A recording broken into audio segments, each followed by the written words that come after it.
Lockdowns in nearly 125 countries, the worst stock market crash since the Great Recession, and over 400,000 deaths. How will this dark chapter of our history end? To answer that, we need to go back to the beginning.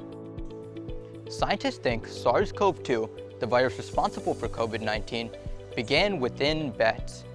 This bat virus probably spread to pangolins. There was a problem, however, because these pangolin cells were already infected by another coronavirus strain. The bat virus and the pangolin virus underwent viral recombination. Wait, what? Viral recombination is when viruses swap chunks of their genetic material, like this. The recombined virus had the tools needed to bind to and attack human cells.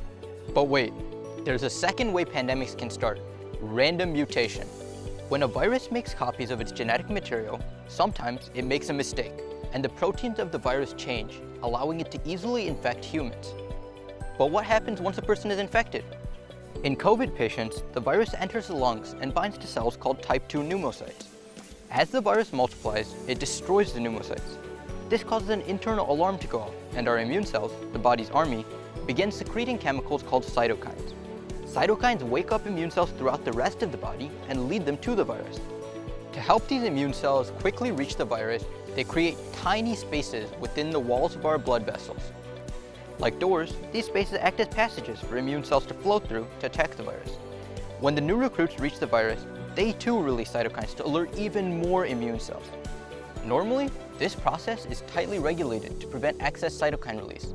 In severe COVID patients, however, the regulation process fails, and the immune cells get a bit too excited. They release so many cytokines that there's a cytokine storm. The spaces in the blood vessels get bigger and bigger until fluid leaks out of them and fills the lungs, causing pneumonia.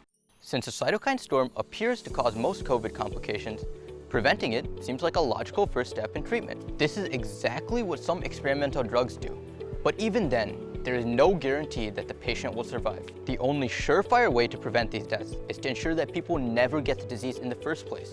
And that means developing a vaccine. Vaccines are like wanted posters for a virus. They train our immune cells to spot the virus using a weakened or dead version of it. Then, when the actual virus infects our body, our immune cells quickly identify it and kill it. But this pandemic will not end when a vaccine is created, or when the last case is cured. It will only end when our fear disappears.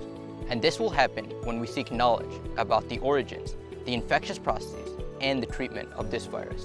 Knowledge is the antidote to fear.